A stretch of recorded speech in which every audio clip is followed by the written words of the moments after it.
Hey YouTubers, it's Charlie, and a bunch of pictures just leaked from episode 7, so J.J. Abrams has been reacting in a really funny way. It kind of makes me think that the leak might have been orchestrated, but whether or not that's the case, I'm just going to do a breakdown of what's going on with production.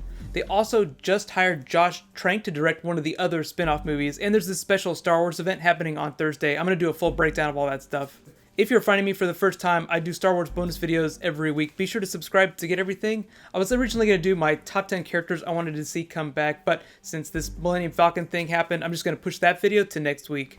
So, lots of awesome Star Wars stuff to talk about. Let's start with J.J. Abrams. A bunch of pictures from the Tatooine set leaked, as well as pictures of a big Millennium Falcon and X-Wing props under construction. Regardless of whether or not the leaks were intentional, J.J. Abrams posted this picture to Twitter as a clever way to say he's really pissed about the leak. But yes, the Millennium Falcon is in the movie. That's the chessboard from inside the Millennium Falcon underneath that note of his. So just out of respect, I'm not going to post the leaked pictures here in this video. As big a deal as it was, Yahoo Movies reported the Falcon was going to be in the movie a long time ago, so it's not really new news, but there is a certain spectacle to seeing it in real life.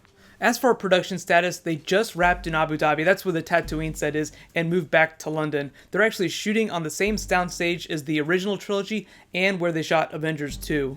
They even added 2 more big actors to the cast, Gwendolyn Christie, who plays Brienne on Game of Thrones, and Lupita Nyong'o. We don't know who they're playing, but the best theory I've seen is that Lupita's playing a Sith warrior like Asajj Ventress, and I really hope that Brienne gets to be a Jedi Knight. On Game of Thrones, it's all her character wants to be. Brienne just wants to be a knight, but she isn't one, so it would be great justice to see her get to be a knight in the Star Wars universe.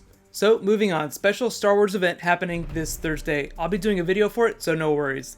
It's Dave Filoni from the Rebels cartoon, and it's called Star Wars Past, Present, and Future. It's mostly going to be a talk about the evolution of storytelling at Lucasfilm as it applies to, all the new Star Wars stuff that's happening. My video for that will probably post Thursday afternoon, and if you're already subscribed to my channel, then you can also follow me on social. I'll have links to that at the bottom of the description. I'll probably live tweet it. And moving on to Star Wars spin-offs. So don't be surprised if every time they make an episode 7 announcement like J.J. Abrams made with that clever picture, they make a spin-off announcement. The big news is they just hired Josh Trank to do another one of the spin-offs. So right now they have Gareth Edwards doing one and Josh Trank doing another, leaving one more director to pick. Originally, Lawrence Kasdan and Simon Kinberg were each going to do one, but one of them might have had to drop out because of scheduling conflicts. Josh Trank is mostly known for directing Chronicle, and he's also doing the upcoming Fantastic Four reboot. Either way, there hasn't been official word on who's doing which spin-off, or which one is coming first, but my earlier theory was that Gareth Edwards was doing the Red 5 movie first, so I guess I'll say Josh Trank is either doing Boba Fett or Han Solo. Also, in case I haven't mentioned it earlier, we don't know if the spin-offs are either going to be prequels or origin stories, or if they're going to just take place sequentially in the timeline of the new trilogy. The really cool thing about the Josh Trank news is that he actually did a short Star Wars fan film in 2007 called Stabbing at Leia's. It actually helped him get his first big job directing Chronicle for Fox. The film actually looks a lot like Chronicle ended up being, with shaky cam and this really in real life look. I think of it as kind of like a dude bro fight with lightsabers. The Fantastic Four reboot that he's working on is actually scheduled for release June 2015.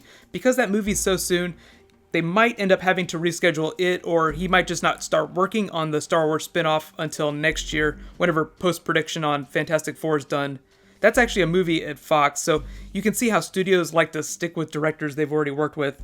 Star Wars is obviously Disney, so if the spin-off stuff goes really well, don't be surprised if you see Josh Trank doing more Disney movies in the future. I've also got some news about the new novels too. Obviously, there's all the expanded universe stuff that's been going on, but they basically rebooted all of the novel continuity, and they got 3 ones coming out in the next year or so. They're all going to take place in the new movie canon, so they'll set up a lot of the story that's going to take place during Episode 7. The first one is Tarkin, obviously about Grand Moff Tarkin. That's coming out later this year, and then next year there's going to be 2 books. The first one is called Heir to the Jedi, and the second one is Lords of the Sith. The Jedi book is coming out in January 2015, and the Sith one in March 2015. So presumably, they'll basically just lead right up directly to the beginning of Episode 7. The Star Wars Rebels cartoon is also part of the new canon, but that takes place just a couple years after Return of the Jedi, and Episode 7 picks up about 30 years or so after Return of the Jedi, so obviously those will be way far apart in time.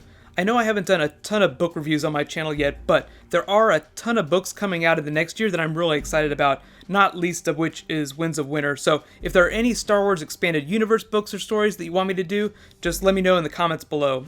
Based on them shoving all of the Expanded Universe canon to the side, I think it's safe to say that any of the pre-established backstories for Jedi, Sith, Grand Moff Tarkin are going to be redone for these new novels.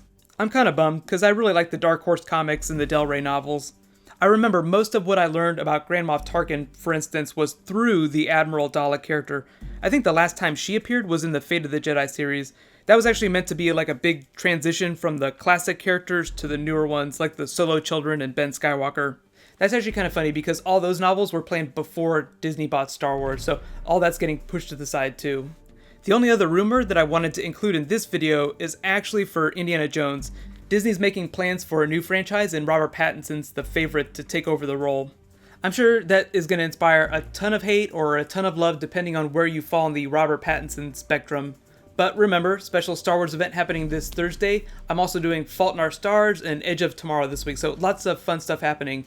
Right now, click here to learn more about the Boba Fett spinoff, and click here to learn about my top 10 picks for the new Doctor Strange movie. Thank you so much for watching. I'll see you guys tonight. High fives.